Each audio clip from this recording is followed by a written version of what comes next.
Bueno, ahora sí, muy buenas tardes a todos. Estamos empezando este sexto Festival Internacional de Historia, estamos en nuestra sexta versión y pues tenemos todo el ánimo para seguir haciendo historia juntos, ¿correcto? Y este conversatorio de hoy se llama Ideas que revolucionaron el mundo y vamos a tener una conversación muy interesante aquí con el vicealmirante José William Porras y Gabriel Silva. Entonces, primero permítame presentarles. El vicealmirante Porras es ingeniero naval y experto especialista en electrónica. Es un genio en matemáticas, por lo que me han dicho. Su gran pasión son las matemáticas y, por supuesto, la historia. Y por el otro lado, aquí el doctor Silva. Gabriel es politólogo, columnista, ex embajador 2 veces ante la Casa Blanca, exministro de Defensa y además de eso, también siendo un gran apasionado de la historia, ha sido el autor del Frente Nacional de la edición de Planeta y la historia de la política exterior del gobierno de Belisario Betancur. Así que, pues bueno, vamos a empezar nuestro conversatorio. Primero vamos a darle la palabra al vicealmirante y a partir de los planteamientos vamos a empezar a construir esta conversación. Mil gracias, muy feliz de estar aquí en Villa de Leyva. Hace más o menos unos 30 años vine, no había vuelto. Muy amable la invitación que me hicieron los organizadores del sexto Festival Internacional de Historia. Es otra de las cosas que me apasiona, la historia.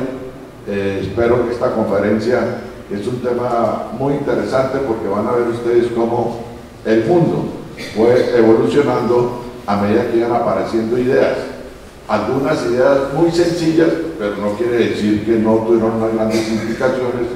Otras un poquito más difíciles y otras más complejas, que son las últimas que hemos visto en los últimos 100 años. El hombre, cuando hace unos 1500 años empezó a caminar, se llamaba el Homo erectus, empezó como a vislumbrar las maravillas que lo rodeaban, pero no tenía desarrollado todavía la parte cognitiva del cerebro. Por allá hace unos 150.000 años vino el Homo sapiens, ya tenía capacidad de pensar la parte cognitiva. Entonces que la parte cognitiva está relacionada directamente con la corteza cerebral, que está dividida en 4 hemisferios, y ahí es donde se forma el pensamiento, los sentimientos, las ideas, que están interconectadas con otras áreas del cerebro, pero principalmente en esas áreas, según los científicos e investigadores, es donde se desarrollan las ideas. Empezó a ver que podía pensar, empezó a ver que podía comunicarse y se crearon una serie de necesidades, y ahí es donde vamos a comenzar esta conferencia.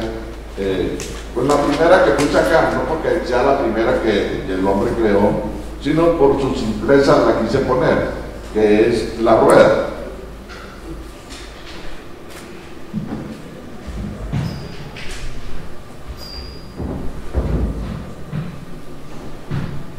Parece mentira que esta simple idea del hombre haya tenido tantas implicaciones en el avance de la ciencia. Imaginen ustedes que no se hubiera podido colonizar, no se hubiera podido expandir el hombre si no hubiera descubierto la rueda. Pero la idea de la rueda nació fue cuando le dio por ver que el árbol era redondo y que si él cortaba una torraja de árbol y le abría por el centro un huequito y conectaba eso con un eje, podía transportar cosas mucho más pesadas de lo que él podía hacer con sus hombros, con sus brazos. Entonces, esta idea realmente no tiene un inventor, pero se calcula que alrededor de hace unos 6.000 años en Mesopotamia empezó a desarrollarse. Sin esta idea y sin este desarrollo no hubiera podido hacer construir las pirámides, los romanos no hubieran podido colonizar colonizar prácticamente todo el Imperio Romano que cubrió toda Europa. Aníbal no hubiera podido llegar hasta la India, y gracias a la rueda pues se logró. Por eso lo pongo como una idea muy sencilla, pero el impacto en el mundo actual, que uno ya lo ve, uno ve el carro que anda en ruedas, uno ve que la bicicleta anda en ruedas, uno ve una serie de ruedas, pero no aprecia su magnitud de lo que tuvo en su momento dado en la historia. El tornillo. El tornillo también es un elemento muy sencillo, pero tuvo sus comienzos por allá unos 300 años antes de Cristo, cuando el griego Tarento lo inventó, 430 años antes de Cristo. Posteriormente Arquímedes lo desarrolló. ¿Para qué? Hizo el tornillo sin fin, que le permitía extraer agua de los pozos y poder regar el campo. Con eso le permitió a todos los agricultores pobres poder cultivar sus campos y producir alimentos para su población. Entonces, ese impacto fue tremendo también en su momento dado, a principios, un poquito antes de la era de Cristo.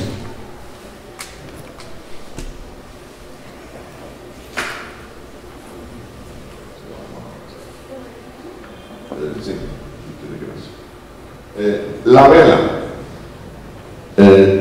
La vela realmente fue inventada en Egipto.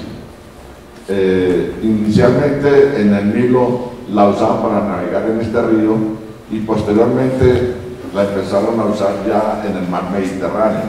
Se dieron cuenta que podían desarrollar y avanzar grandes distancias sin emplear el remo. Inicialmente utilizaban el remo para moverse por el agua, pero cuando vieron que empleando la fuerza del viento, sabiéndolo aprovechar a través de la vela, podían navegar o atravesar grandes distancias, y la vela tuvo una implicación tremenda en el siglo XV, a finales del siglo XV, que fue el descubrimiento de América. No hubiera existido la vela, Colón no hubiera podido llegar hasta América, no la hubiera podido descubrir. Entonces, el impacto de la vela, que una idea muy sencilla, porque inicialmente usaban era de papiro, la hacían de papiro, ¿sí? Iban entrelazando la caña de papiro y hacían las velas. Ya después, inclusive cuando llegaron aquí, los españoles se dieron cuenta que existía otro tipo de vela. Ellos desarrollaron la vela cuadra y la vela trapezoidal, pero los grandes galeones no podían mirar por avante porque no tenían la vela latina. La vela latina es autóctona aquí del Caribe. Cuando llegaron acá se dieron cuenta que pequeñas canoas podían ir avanzando prácticamente en la misma dirección de donde venía el viento, o con un ángulo muy pequeño, porque podían ceñir. Y esa vela les permitió después construir los foques, que después de los galeones vinieron los que ya podían virar por avante, porque inicialmente les tocaba virar en redondo. El impacto de la vela indudablemente también trajo unos grandes avances en la humanidad. El arado. Cuando los pueblos empezaron a dejar de ser nómadas, vieron la necesidad de cultivar la tierra, pero inicialmente la hacían era con un asadón, pero no era muy ineficiente. Entonces los primeros egipcios se dieron cuenta que se utilizaban un elemento puntiagudo y lo ponían en una res, podían ir abriendo los surcos y después depositar las semillas y podían hacer grandes cultivos. Inicialmente el arado era de un solo cabezal, después lo hicieron de dos, ya los romanos lo desarrollaron más, y actualmente no hay ningún cultivo en el mundo que no utilice el arado ya mecánico, ¿no? Porque pues lógicamente que facilita mucho más rápido, mucho más eficiente y facilita que grandes extensiones de tierra sean cultivadas en poco tiempo. los pueblos hubiera sido imposible alimentarlos sin este invento. Se le atribuye a los egipcios.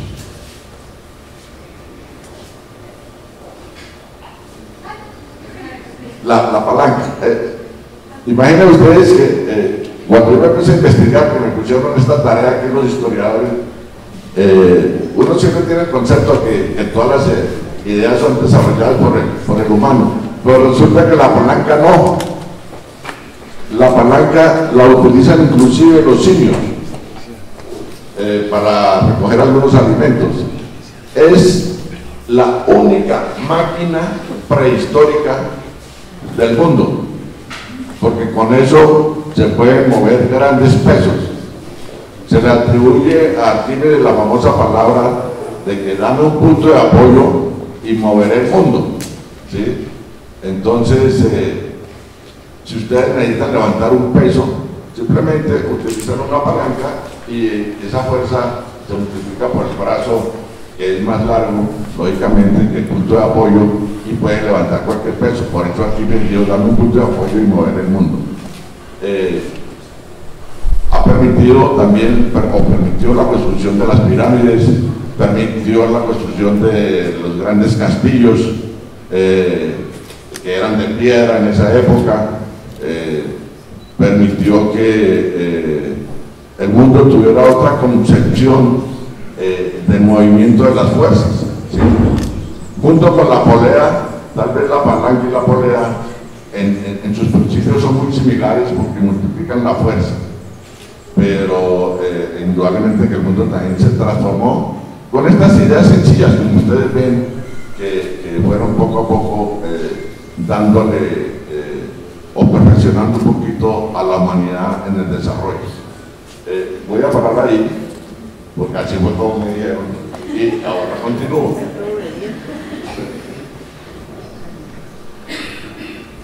Así es.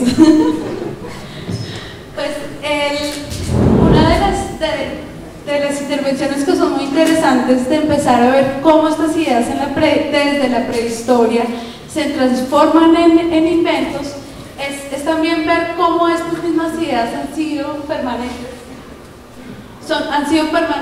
en nuestra historia, y cómo estas ideas empiezan o son la génesis precisamente del desarrollo de lo que hoy somos. Y de alguna manera en estas ideas no solamente está la génesis, sino la misma dinámica de la historia, y tienen la fuerza de impulsar la humanidad hacia la grandeza, hacia la innovación y hacia el bienestar. También hacia la guerra, también hacia la tragedia y hacia la oscuridad. Y de alguna manera en estos inventos empezamos también a ver cómo el progreso humano tiene un costo en todos los ámbitos, ¿no? En el costo político, en el costo ideológico, y desde estas perspectivas también pues queremos empezar a construir esta conversación. Así que, Gabriel, te paso la primera palabra. Muchas gracias, María Margarita. Almirante, un gusto compartir este escenario con usted.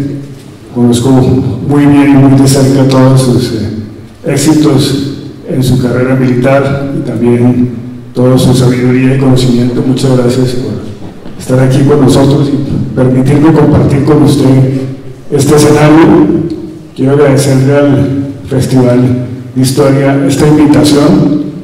Espero que no sea la última, y si no me invitan vengo de espectador. Cuenten con eso. Es interesante porque lo que ha planteado el almirante creo que se complementa muy bien con el enfoque que yo quisiera compartir con ustedes. Y arranco por decir que cuando uno piensa en las ideas, piensa en el símbolo de una idea, que es un bombillo. Ustedes han visto en todas las caricaturas, en todos los PowerPoints, que hay un bombillo que se prende cuando hay una idea. Y eso sugiere una percepción errónea de lo que es una idea. Permítanme extenderme un poquitico hablando de cómo se originan las ideas y qué son las ideas. Las ideas, sí, efectivamente son la conjunción de unos impulsos eléctricos que coinciden en un momento dado y que revelan una percepción especial de una serie de datos que están rondando el cerebro. Pero eso ocurre no solo por la genialidad de un individuo, Las ideas son ante todo productos sociales. Las ideas son resultados colectivos. Las ideas tienen genética.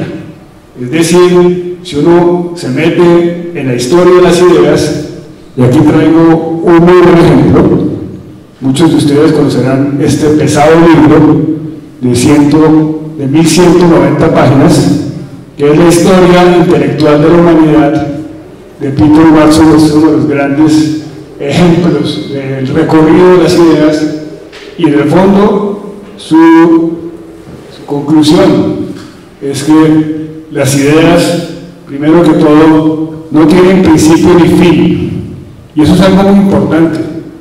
Yo quiero señalar que las ideas nunca mueren, y eso tiene de bueno y tiene de malo. Las ideas son entes vivos dentro de la cultura. La cultura vive de las ideas, y las ideas en la cultura pueden sumergirse por periodos históricos, pero vuelven y emergen. Y además no desaparecen. Doy dos datos muy concretos. El 2% de la población de los Estados Unidos cree que el mundo es plano. El 2%. Estamos hablando de 6 millones de personas que están convencidas que el mundo es plano.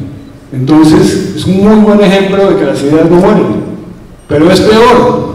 El 40% de los ciudadanos de los Estados Unidos están convencidos que los hombres no son el resultado de la evolución, sino que son el resultado de la creación de Dios. Entonces, si el 40% de una sociedad compleja, avanzada, cree que la teoría de la evolución humana pues no tiene asidero, y que la interpretación bíblica y religiosa es la correcta y factual, eso es un aspecto importante, pues nos demuestran que las ideas nunca mueren. Las ideas están siempre en guerra. Las ideas siempre están vivas y luchan siempre por imponerse unas a otras. Y en ese sentido, eso es lo que algunos filósofos llamaban la dialéctica, y es que siempre existirá la idea contraria y no existirá la posibilidad de que esa muera por más que una se sobreponga sobre la otra. Eso es relevante porque la historia humana también se puede ver como la historia de los avances científicos, como lo hemos visto con mucha claridad, pero también hay que verlo como la historia de la guerra entre las ideas. Y las ideas tienen consecuencias éticas. Sabemos que las ideas tienen consecuencias porque así como los inventos transforman la economía y el bienestar, las ideas transforman la sociedad. Las ideas muchas veces las vemos como unos bombillazos interesantes, intelectualmente atractivos, pero las ideas, como las palabras, tienen consecuencias. Las ideas tienen consecuencias. Y hay ideas buenas y hay ideas malas. Y siempre están en pugna. Esto es como en Star Wars, y hay el reino del bien y el reino del mal. Y hay ideas buenas, ideas malas, que muchas terminan siendo al revés. Se cambian de su rol desde el punto de vista de la sociedad. Y en ese sentido, las ideas que yo quisiera resaltar son aquellas ideas que la sociedad consideró como válidas, como aceptables, como lo normal, como lo lógico, y que resulta que esas ideas destruyeron a mucha gente, destruyeron mucha cultura, aniquilaron a muchas tribus y que hicieron un gran daño a la humanidad y al planeta. Las ideas, también hay que reconocer, no son vacías de los intereses. Las ideas también sobreviven en función de que defienden intereses. Cuando se piensan, no se conectan con eso, pero cuando entran en el colectivo social, las ideas se aprovechan de una manera u otra, y en su inmensa mayoría las ideas políticas, filosóficas, ideológicas, tienen esa consecuencia. Siempre terminan colaborando con los intereses, buenos o malos, pero siendo parte de esa capacidad que tienen los hombres de adaptar la ciencia, adaptar las ideas, adaptar el pensamiento para hacer bien o para hacer mal. Voy a hablar de las ideas desde una perspectiva, yo la llamaría complementaria a la del señor Almirante, porque las ideas que hemos visto han transformado para bien la humanidad, las que él nos ha presentado. Yo voy a dar ejemplos de ideas que hicieron gran daño en la humanidad, porque yo le tengo más miedo a las ideas que hacen daño, a las ideas que se convierten en herramientas del mal, que a las ideas que se convierten en inventos y herramientas del progreso. Voy a señalar algunas de ellas que me parecen de las más peligrosas que ha generado la humanidad.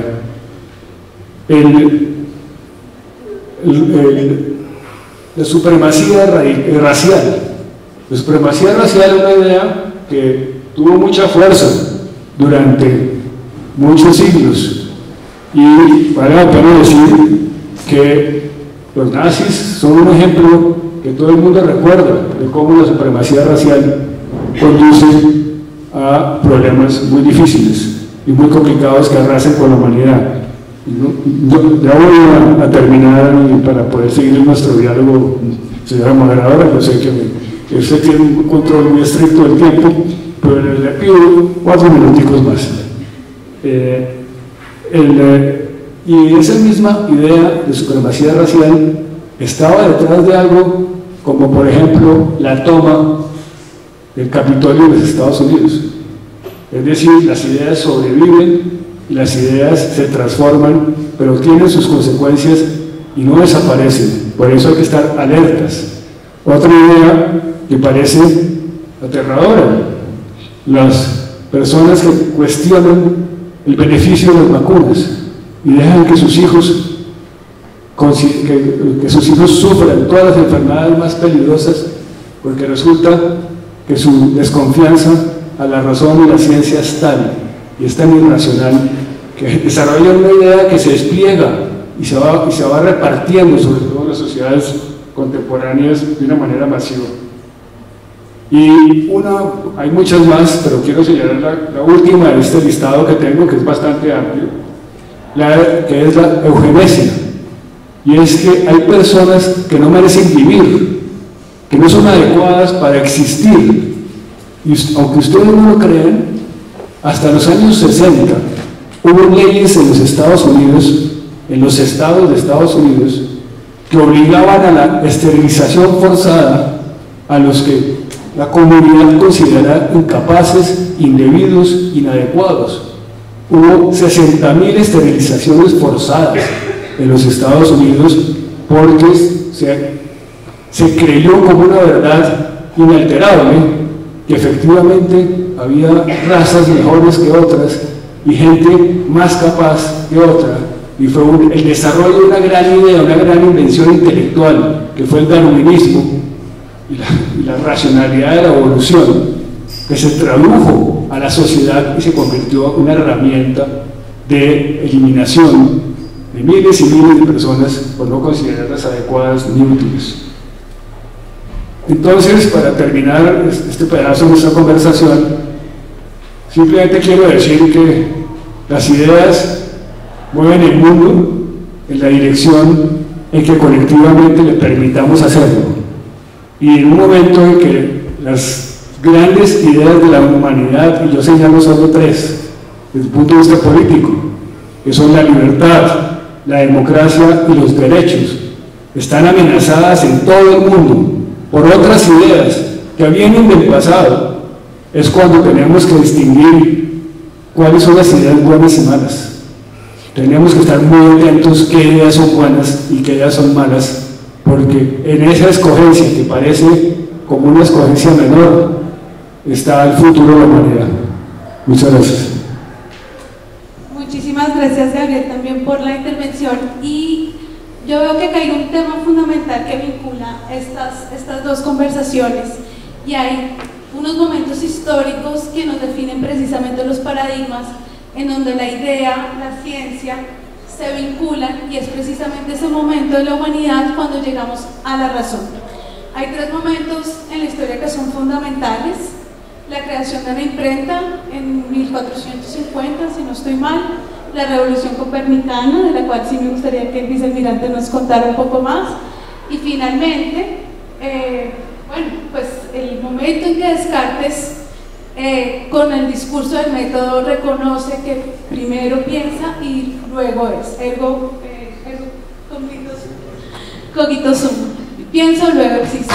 Esos tres momentos que se dan en un lapsus de más o menos 150 años son fundamentales, porque es a través de la razón en que podemos nosotros vincular todo el potencial que tiene una idea, que no es solamente política, sino que también es científica, pero que tiene como último estamento, que es hacer mejor precisamente la humanidad.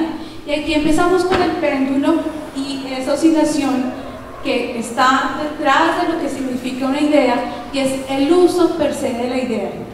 Y el uso precisamente depende de su naturaleza política, y esta naturaleza política precisamente está respaldada por la colectividad, es decir, por la sociedad, por lo que nosotros mismos nos conformamos a través del tejido social o por el capital humano.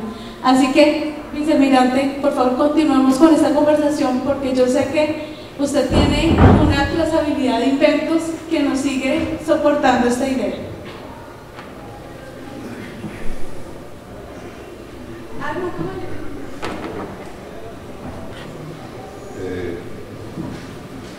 Retomando donde dejé, porque digamos la parte mía del comienzo dije que la había dividido en tres partes: las ideas sencillas, las ideas difíciles y las ideas complejas. En las ideas complejas, que se pasan al final, podrán ver ustedes cómo el doctor Silva tiene una gran razón de que, por más que esas dos ideas, que las expondré al final, otras ideas han permitido que el mundo avance, también van a permitir que el mundo se destruya. Entonces, retomando de ejemplo, vamos a ver algunas ideas más difíciles, lógicamente. La primera son las comunicaciones. El Homo erectus hace unos 400.000 años desarrolló el área del lenguaje, que se llama el área de Broca y el área de Winke. No soy muy experto en medicina, pero pues, esas dos áreas están relacionadas con el lenguaje. Cuando él pudo comunicarse con otros de su especie, fue cuando realmente la humanidad comenzó a evolucionar. Antes no, antes vivían de la casa, vivían de cavernícolas, pero no se pueden comunicar hasta que no se desarrolló esa área del lenguaje. Ahí nació las comunicaciones, y gracias a esas comunicaciones es que hoy en día tenemos los avances que tenemos, y que hoy no podemos ganar un mundo sin tener un celular en la mano, ¿sí? Porque nos permite comunicarnos con cualquier parte del mundo. Imagínate, en la época de Colón, un mensaje duraba 6 meses, 3 de venida y 3 de ida. Entonces la respuesta, era casi imposible. Después apareció el telégrafo, que permitió la comunicación mucho más rápida, pero hubo algo muy importante desarrollado por T. Saigon, que fue el papel. El papel, inventado por él, fue lo que permitió la transmisión de las ideas a grandes distancias y a grandes comunidades. Imaginemos el libro de ideas que nos trajo aquí el doctor Alex Silva, 2000 hojas. Si no existiera el papel sería imposible, ¿sí? Entonces, esa idea de las comunicaciones, que tiene, la puse como más compleja porque más difícil, porque ha tenido una evolución de más de 400.000 años, desde el Homo erectus hasta nuestros días. Es lo que hoy en día nos permite conocer qué pasa casi que instantáneamente en cualquier parte del mundo. Ocurre un hecho en la China, inmediatamente sale por mensaje por WhatsApp: aquí llovió, aquí diluyó, aquí se inundó, aquí murió, aquí asesinaron, aquí mataron, aquí se creó esto, esta conferencia ha tenido una producción excelente, etcétera, etcétera. Vimos, por ejemplo, cuando derrumbaron las Torres Gemelas, casi que instantáneamente estábamos viendo cómo el avión estrellaron allá contra las Torres Gemelas, cómo las Torres Gemelas se iban diluyendo por el calor y se caían. Eso porque a través de las comunicaciones. Hoy nosotros por la noche placenteramente nos sentamos en la sala o en el hogar y empezamos a pelear con la mujer a ver qué canal ponemos, ¿sí? Y eso nos pasa, yo creo que en todos los hogares. La señora que quiere la novela tal, uno que quiere el deporte o uno que quiere otra noticia, pero no podemos concebir hoy nuestros hogares sin tener un televisor, un medio de comunicación, y mucho menos un medio como es el celular.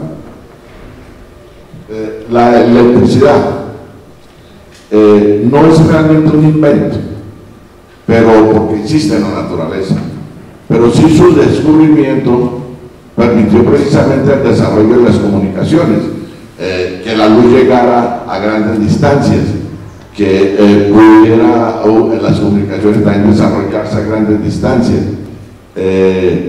Sin ese medio no podrían existir ni los computadores, ni podrían existir los celulares, ni ningún otro medio de comunicación sin la electricidad. ¿Sí? Se le atribuye a Benjamin Franklin, quien a través del famoso experimento de la cometa, pues vio que podía bajar la energía de un rayo y la comparó con la energía de un condensador, y aunque él no fue el que la descubrió físicamente cómo se producía, sí se dio cuenta de que eran exactamente iguales.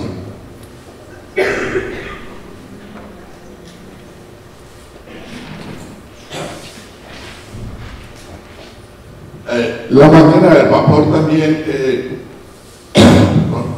nació como una observación de un ingeniero mecánico inglés que vio que estaba experienciando el calor producido por un motor, y que si utilizaba ese calor en el agua la podía evaporar y podía obtener más eficiencia en su máquina. Ahí nació la máquina de vapor. ¿Qué permitió la máquina de vapor?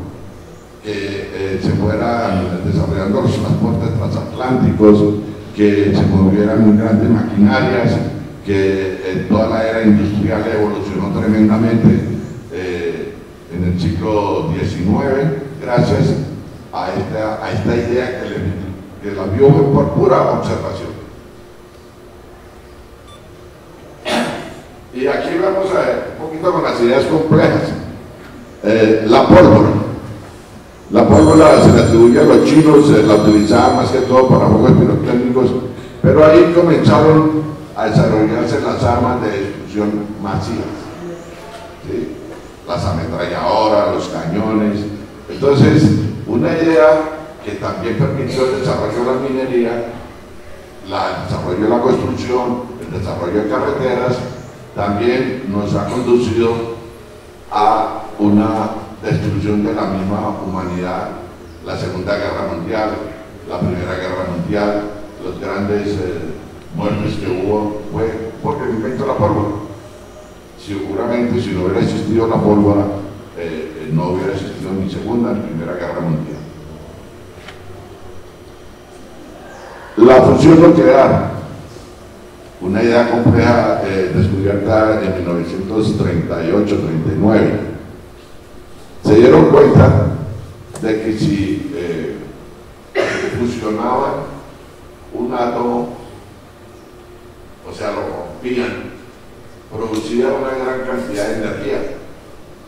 Y ahí vino, primero que todo, la bomba atómica, las dos bombas atómicas que cayeron en Japón para acabar la guerra mucho más rápidamente, y el peligro que tiene hoy la humanidad de que donde haya una guerra nuclear prácticamente la humanidad desaparece, todos nosotros, donde se produzca, ¿sí? Por la radiación que produce una bomba atómica que destruye el medio ambiente y se va propagando porque la misma brisa lo va llevando a otros lugares lejanos, ¿sí? Ese es el gran temor que hay.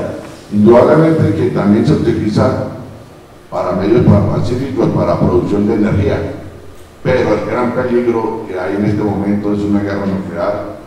El peligro que hay actualmente de la guerra en Ucrania, con la invasión rusa al pueblo ucraniano, ahí está latente, porque donde la NATO se meta, la guerra nuclear viene. Entonces es un peligro muy grande de cómo de pronto una idea o un descubrimiento de la fusión, como decía el doctor Gabriel Silva, nos puede llevar a la destrucción de la misma humanidad.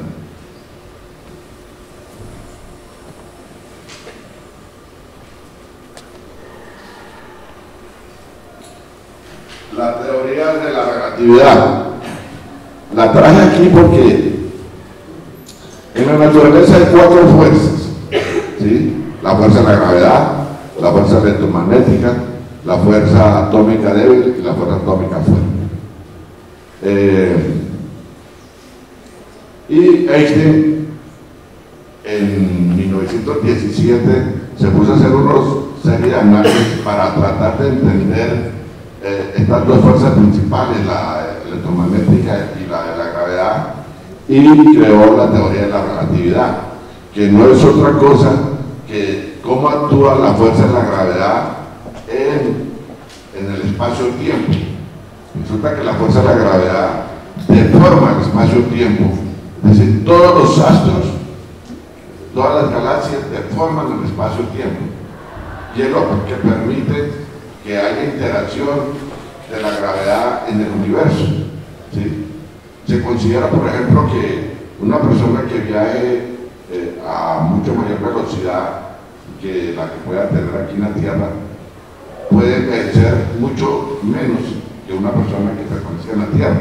Entonces los astronautas seguramente van a envejecer menos rápido, y es como si regresaran al pasado. Cuando ellos regresen aquí, considera que ha pasado menos tiempo, pero realmente ha pasado más tiempo, porque aquí vamos a envejecer mucho más rápidamente.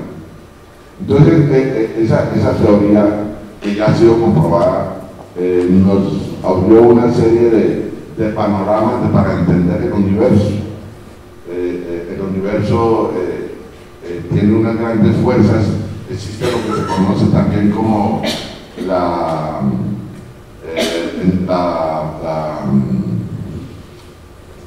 materia oscura, que es como un contrapeso de la materia que nosotros vemos que nos está formada las galaxias. Y el descubrimiento de esa materia oscura se logró gracias a analizar cómo interactuaba la gravedad de las galaxias y cómo se movían ellas, y había una distorsión si se considera solamente la masa compuesta de esas galaxias. Entonces pudieron determinar que existe otra masa, que le llaman la masa oscura, porque no se refleja en el campo visible de las ondas electromagnéticas, o sea, no hay radiación, no ves tú nada, pero está presente. Se calcula que el 60% de la materia, llamémosle el 100% de la materia, 40% está compuesto por materia visible y 60% por la materia oscura. Y finalmente, para terminar esta partecita, que no la tengo aquí, pero se me ocurrió cuando estábamos aquí hablando con Gabriel, es la inteligencia artificial.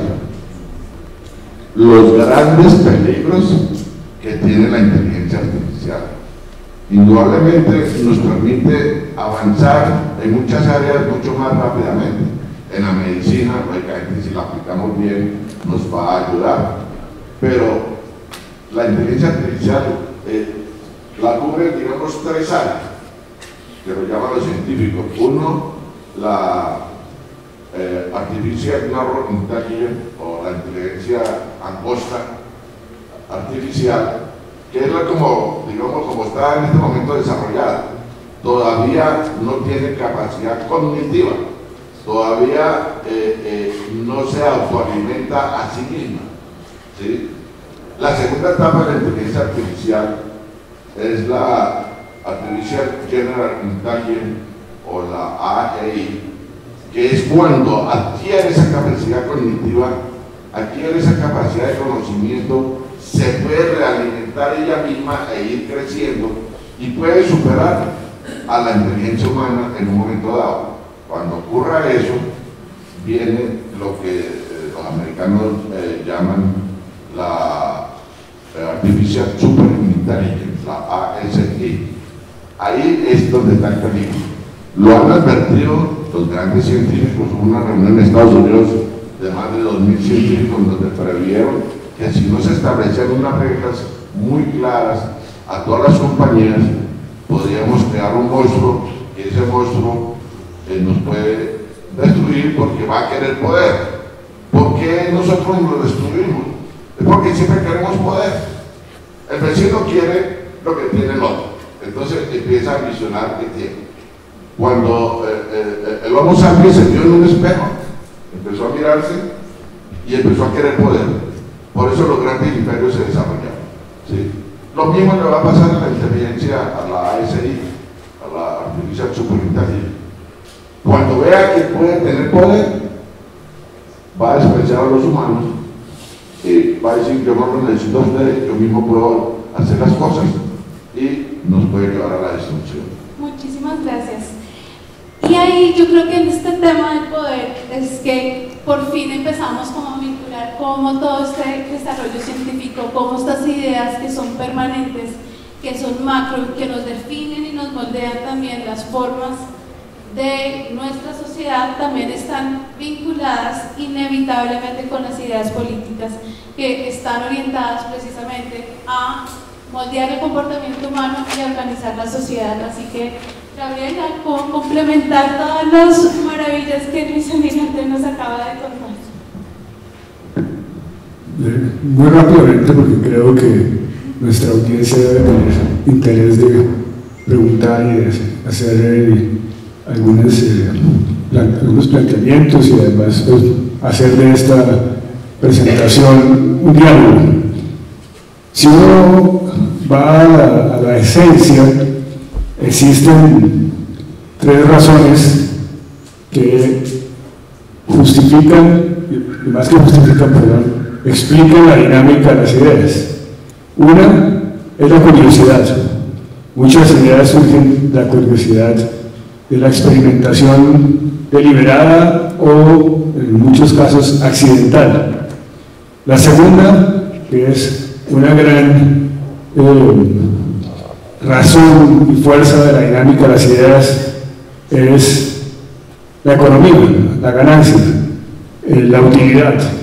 Muchas de las ideas son jalonadas por esa fuerza de aumentar la utilidad, aumentar la ganancia, hacer las cosas para que se vendan mejor, más barato y se vendan más. Y finalmente, la que mencionaba la Almirante Porras, que es el poder. Y yo quisiera extenderme unos minutos sobre ese punto. Las ideas, si uno lo mira históricamente, tienen ciclos. Incluso hay ciclos donde los periodos donde no existen cambios realmente significativos de la estructura de las ideas pueden ser muy largos. La famosa, y creo que mal llamada, edad del oscurantismo o la Edad Media, se dice que no hubo cambios, estaban ocurriendo muy subterráneamente, pero el grueso del sistema, del paradigma, impedía que las ideas surgieran de una manera acelerada. Hay otros periodos en la humanidad donde las ideas se aceleran. Y estas son en las que tenemos que fijarnos para entender mejor cómo surgen las ideas y de paso los inventos. Claramente hay dos momentos históricos que son catalizadores de las ideas. Uno, la pobreza, la miseria, la pobreza, el desespero humano genera ideas tanto para someter a la pobreza como para liberar a la pobreza. Si uno mira los ciclos intelectuales, los grandes pensadores políticos están divididos entre los que quieren someter a la pobreza y los que quieren liberar a la pobreza de su situación. Ahí está uno, pues hay pensadores de todo tipo, pero ustedes los tienen ya en la cabeza, estoy seguro, aquellos que piensan en cómo mantener el status quo y aquellos que piensan cómo cambiarlo. Y ahí hay una dinámica muy importante. Y la otra es la guerra. El otro catalizador de las ideas es la guerra, tanto para justificarla como para ganarla. Entonces, si uno mira cómo el poder, la utilidad y las situaciones sociales se combinan, tendremos ciclos de mucha estabilidad en el surgimiento de las ideas. El problema es que se ha ido comprimiendo esos periodos, y antes hablábamos de un milenio en el cual permanecía el paradigma, digamos, conceptual, o el ideario y el marco intelectual predominante vigente. Ahora esa aceleración confunde tremendamente, porque en esa aceleración las ideas malas, las ideas que la humanidad creyó que estaban derrotadas, por la misma velocidad del cambio de las ideas, se aceleran. Ideas que se pensaban, digamos, enterradas para siempre, como por ejemplo la supremacía de la raza blanca. Increíblemente, las redes y los factores de comunicación han llevado a que esas ideas emerjan, las ideas débiles, las ideas derrotadas por la historia, tienen la mejor oportunidad en la coyuntura actual de volver a ser dominantes, y eso es una gran amenaza. Ahí que creo que la humanidad y algunos jóvenes que nos acompañan deben entender que están enfrentados a la posibilidad de que surjan las peores ideas que han existido en la humanidad, y no todas están del lado que uno consideraría originalmente equivocado. Hay libros, incluso hasta comienzos del siglo XIX y hasta mediados del siglo XIX, que hablaban de las cruzadas como unas grandes aventuras heroicas. Hoy en día se consideran las cruzadas como expresión del fundamentalismo religioso de una manera tan agresiva como lo es el expansionismo del Islam y su pretensión de universalidad. Entonces, no podemos pensar que porque venimos de una cultura o de otra, las ideas que nos rodean en ese paradigma en el que nos criamos son las correctas. Es la otra lección que creo que nos deja esta conversación. Tengamos mucho escepticismo sobre cuáles son las ideas correctas. Gracias, Gabriel. Es además muy interesante la perspectiva de ver que las ideas no son neutrales per se, no hay una neutralidad intrínseca en la idea, sino un poco lo que hemos hablado, el uso que puede llevar a cabo la idea, pero también el antagonismo que suscita algunas de las ideas, como los conceptos que en algún momento mencionamos, como la libertad, como la democracia, como la propiedad privada, como los derechos humanos, que progresivamente han tenido sus propios antagonismos que se convierten en formas políticas y de movilización social, ¿no? Y detrás de eso también empieza a haber el uso de la tecnología y de la ciencia, que son catalizadores para estas movilizaciones o para la configuración de estas identidades o de colectividades. Entonces, siempre estamos como oscilando entre estos dos macros, ¿correcto, Mr. Mirat? Sí.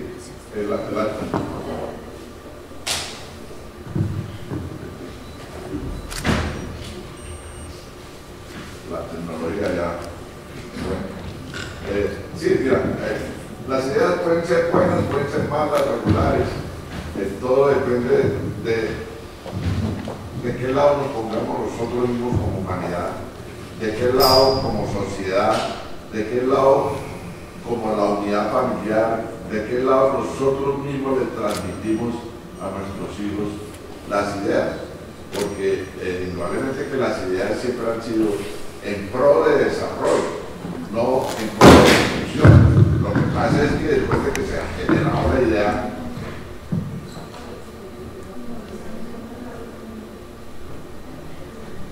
ahora sí, ¿Acá me oyen? Sí. entonces no es culpa mía. Bueno, les decía yo que las ideas pueden ser buenas, regulares, malas, pero es como nosotros las convertimos. Realmente los culpables o los benefactores de una idea somos nosotros mismos. Les decía, como persona, como hijo, como miembro de familia, como padres, que son las células de una sociedad. Hoy en día nosotros vemos cómo la misma pobreza está llevando a que haya tanto vandalismo, tanta inseguridad, porque el papá y la mamá normalmente trabajan en los hogares pobres, no tienen otro medio, y ahí descuidan a los hijos. Entonces los hijos no reciben educación, se educan es en la calle, y ahí comienza el problema social que estamos viviendo, ¿sí? Culpable la sociedad, ahí somos culpables todos nosotros, no es solamente el que tiene plata o el que no tiene plata o el que trabaja o el que no trabaja, es que aquí somos culpables todos como sociedad. Si no canalizamos las ideas por el camino correcto, la destrucción de la humanidad está a puertas.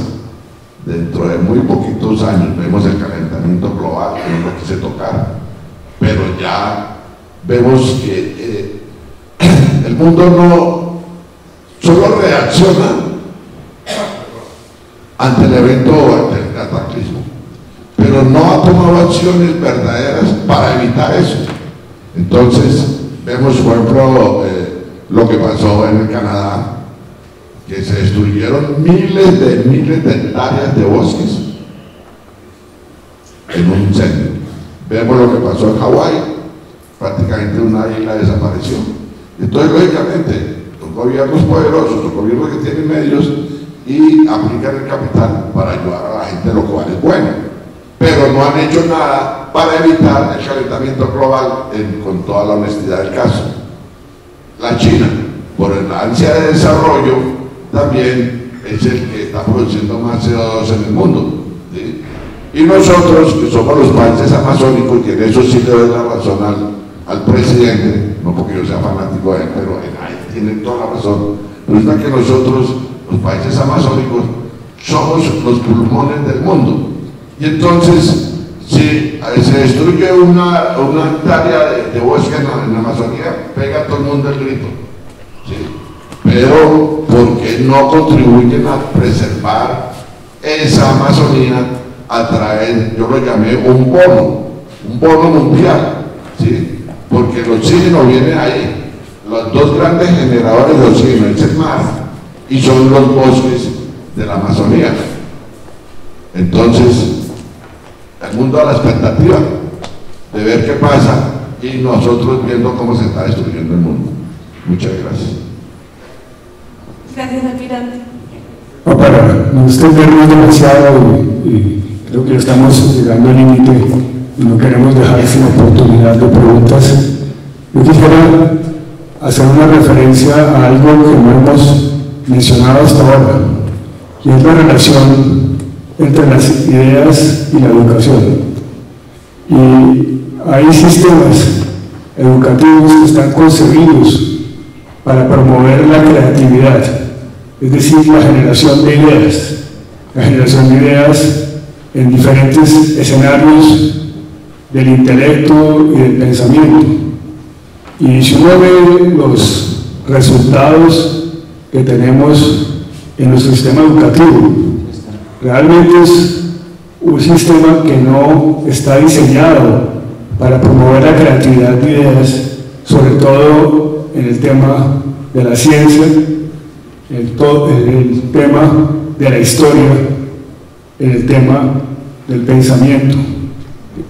Están diseñados de una manera en que el conocimiento no es un conocimiento que sea catalítico a la generación de ideas nuevas o ideas importantes, y al factor ese que mencionaba, que es una de las grandes fuerzas del cambio, y es la curiosidad.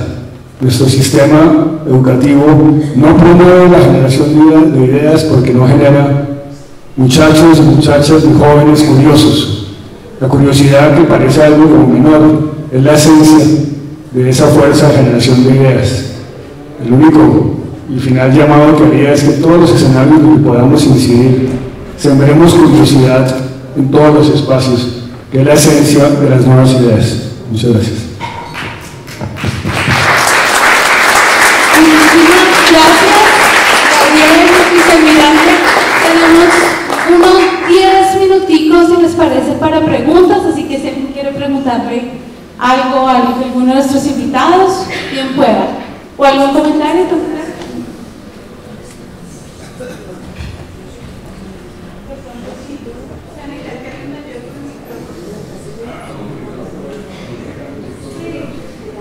Buenas tardes, muy interesante las dos. Quisiera como complementar lo que dice el almirante. Los últimos 50 años son los más de mayor crecimiento tecnológico en toda la historia de la humanidad. En los años 40 pues, se crearon los computadores, en los años 90 Steve Jobs y sus socios crearon el computador personal, pero uno de los inventos más formidables de la humanidad se dio a menos, y uno no lo piensa. Es que apenas en el año 2007 se inventó el celular, este celular que todos usamos, de cámara, de radio, de mensajes. Este es uno de los inventos más importantes que ha tenido la humanidad. Y eso sí que es una idea que ha revolucionado el mundo. Y esto está vinculado con algo que llaman la ley de Moore, y es el crecimiento exponencial de la capacidad de los procesadores, que se calcula que es casi 10 veces por cada año, y a su vez el precio se reduce, de manera que por eso también se ha llegado a esto de la inteligencia artificial, que los americanos llaman el momento de llegar a la singularidad. La singularidad es cuando ya llega el momento en que las computadoras van a tener más capacidad de análisis que los humanos. Estamos muy cerca y por eso es muy válido esa preocupación. Yo quería pues simplemente complementar este tema, que esto es lo más importante que se ha inventado en los últimos 15 años. Usted se imagina hace 15 años la cámara fotográfica, todo separado, radio, todo. Hoy día es todo lo... Un comentario pequeño sobre eso, me parece maravillosa la referencia, y es que las ideas tienen diversas tasas de adopción por la sociedad. Hay diferentes ritmos en que una idea se asimila colectivamente, y como bien lo señalas, el celular está demostrado que es la innovación de más rápida asimilación en la historia de la humanidad. ¿Otra pregunta? ¿Alguien más quiere hacer un comentario? Claro.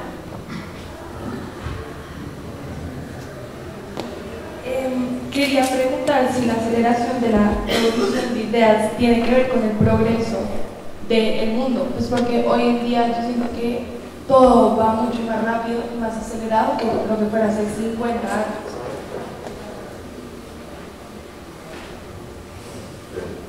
Sí, sí,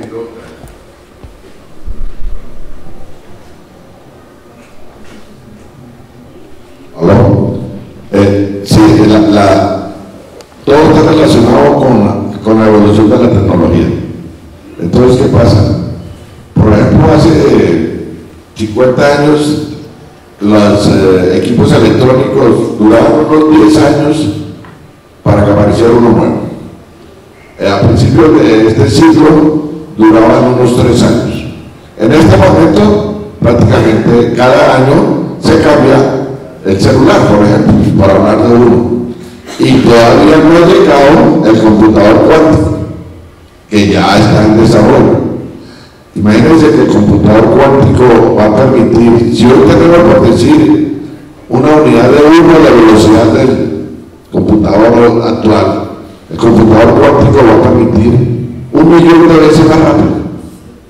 Entonces, ahí es donde también va a estar el peligro de la inteligencia artificial, porque la mente humana no tiene la capacidad para avanzar a la velocidad de solucionar un problema como lo resuelve un computador a través de un algoritmo.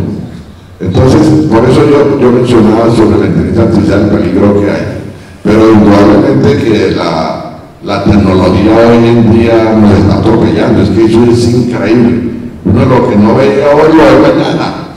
Cuando uno pensaba, yo me acuerdo de las tiendas de Dick Tracy, ¿se acuerdan? Que hablaban del reloj que se comunicaba. Dick Tracy hablaba por el reloj. Hoy eso ya es común, ¿sí? El día de mañana va a haber cosas que uno no pensaba que pudieran existir, ¿sí? Ese es el avance precisamente de la tecnología, ese es el avance de las buenas ideas, ese es el avance en que la sociedad las pueda asimilar y las pueda conducir a un mejor desarrollo de su propia existencia. Pero el peligro latente que no se detecten esos peligros es muy, pero muy grande. Yo posiblemente no lo veré ni de pronto ni mis hijos, pero sí mis nietos van a ver ese peligro y no sé si podrá evitarse oportunamente. Gracias. ¿Alguien tiene otro comentario, pregunta? Julián.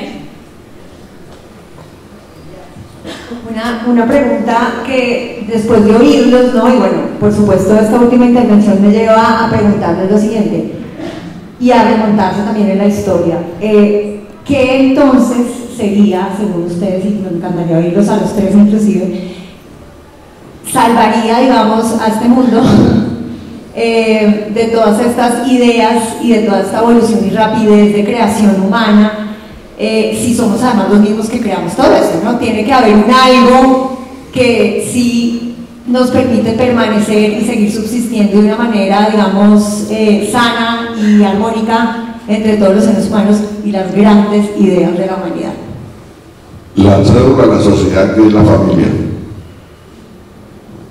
Ahí está la clave. Yo soy un pesimista optimista, suena como una paradoja.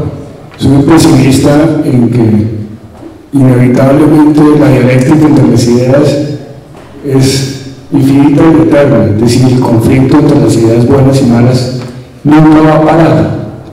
Lo que sí puede hacer que se vuelvan subterráneas y menos preocupantes o peligrosas es la convicción colectiva de que amenazan lo fundamental.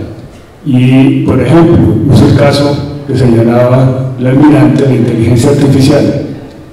Veo, en comparación con otros procesos de avances similares en el pasado, veo una preocupación ética y legal y de acción mucho más temprana en el proceso de adopción. Hay casi que un reconocimiento que la adopción insensata, desbordada y sin control de esta innovación es peligrosa. Ya vemos casos donde la Unión Europea ya adoptó un régimen inicial de control de la inteligencia artificial y creándole parámetros éticos. Tuve una conversación muy reciente, muy afortunada, con la presidenta de la Corte Constitucional de Colombia, y ella decía que ellos son conscientes que tienen que empezar a enfocar los derechos fundamentales desde una perspectiva de las amenazas que provengan de la misma inteligencia artificial. Me da como alegría ver que mientras existe gente que dice la inteligencia artificial no va a tener ninguna consecuencia, muy temprano en el proceso de su adopción veo ya esa necesidad colectiva de reconocer que hay unos peligros latentes que es necesario entender, y seguirán quienes serán los campeones quizás por sus grandes utilidades, las grandes utilidades que les van a producir esas innovaciones, defendiendo que son inofensivas, pero al mismo tiempo estas barreras colectivas que hacen no eliminar las innovaciones, sino administrarlas colectivamente puede ser el camino. De pronto, por eso digo que soy un pesimista, porque el conflicto seguirá siempre, pero ojalá mi optimismo sea bien fundado. Perdón, pero para mí la semilla está en la familia, porque si la familia reconoce esos peligros, empieza a transmitirle a sus propios hijos de esos peligros, ellos ya empiezan a tener conciencia, ¿sí?, de que hay un peligro, y eso va a generar que la colectividad se manifieste. Pero si la colectividad no se manifiesta porque no se ha sembrado en la unidad de la sociedad, que es la familia, esa inquietud va a ser muy, pero muy difícil.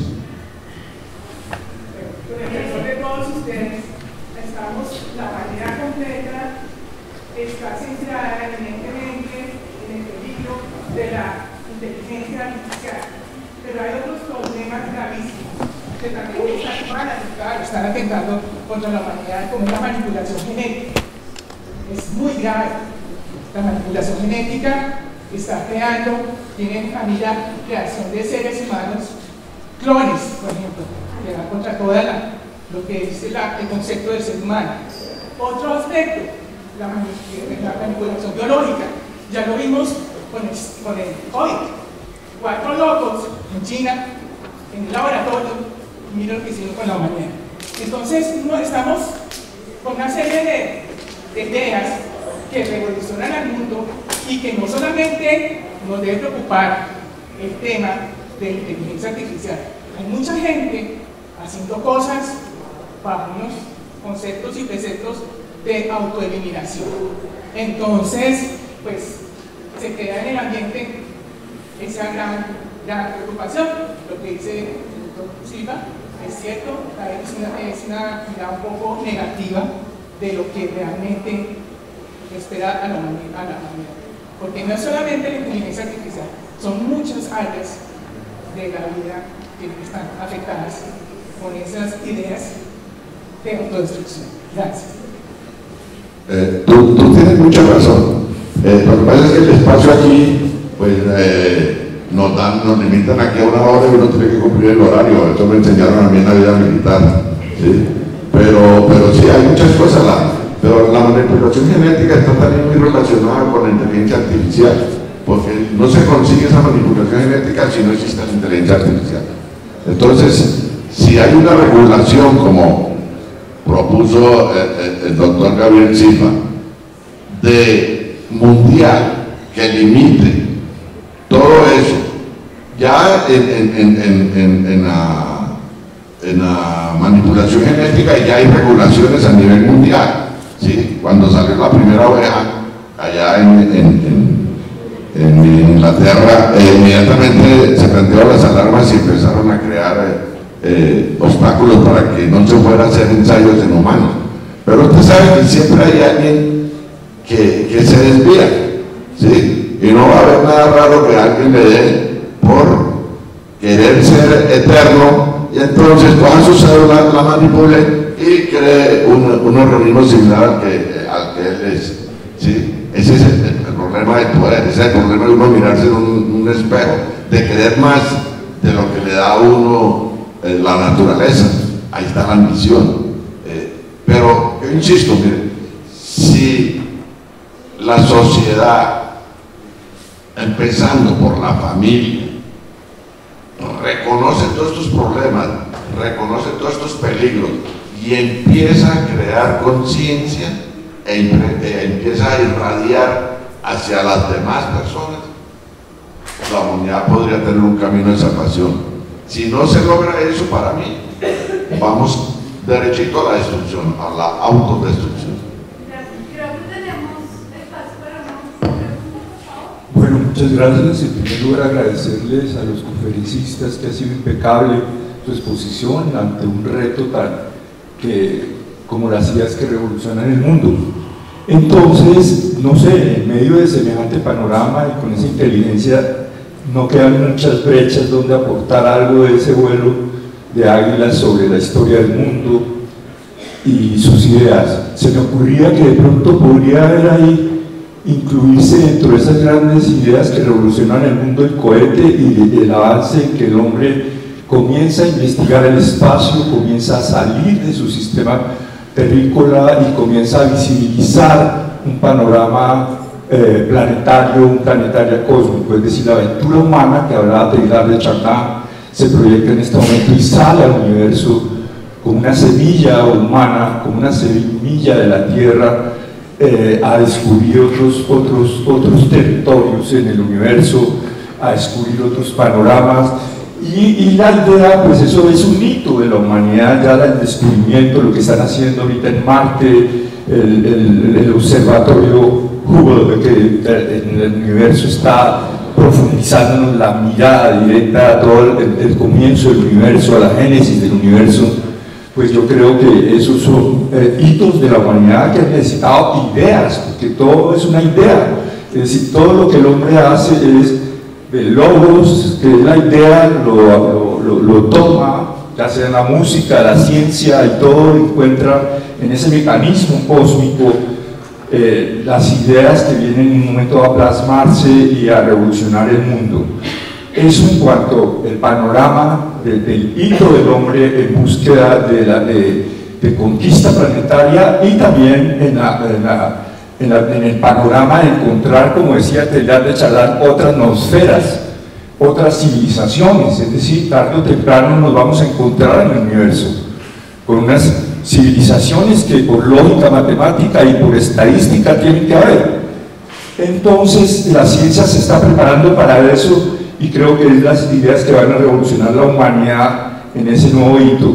Y la segunda cosita que quería decir, y me disculpa, pues es un poquito como complementario al general, es que el hito que yo creo que le va a solucionar la humanidad hacia la paz y hacia alianzas que nos permitan continuar y evitar esa extinción que nos hablamos y que vamos en ese camino si no nos hacemos un gran replanteamiento planetario.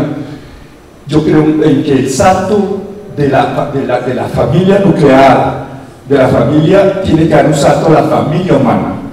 Es decir, nosotros tenemos que reconocernos como especie el día que verdaderamente ampliemos ese concepto, no de nuestro pequeño entorno, no es nuestro, digámoslo, vida vegetal, que son nuestras familias cerradas y todo, y tengamos un concepto de una hermandad universal, un reconocimiento como especie que nos permita realmente evolucionar hacia estadios de paz, y que eso se materializara en el nuevo hito político que hay que construir, que es un gobierno mundial. Muchísimas gracias. Uno de los comentarios que hizo Luis Almirante es que casi que propusiste el tema para el próximo año del festival. Entonces, pues bueno, la ciencia es infinita y siempre nos va a permitir seguir conversando, y sobre todo este tema de las ideas, que es absolutamente fascinante, porque realmente es lo que nos convoca a todos como humanidad. No sé si hay unas palabras últimas de despedida, pero creo que ya estamos cerrando. Bueno, entonces, muchísimas gracias. Nuevamente. Aquí hay muchos temas, o sea, para el séptimo, el octavo, el noveno, el 10º festival, así que así me le provoca. No, cada año. Entonces esperemos que todos ustedes vengan conmigo y con el doctor Gabriel Silva y la doctora en la próxima conferencia del 7º festival.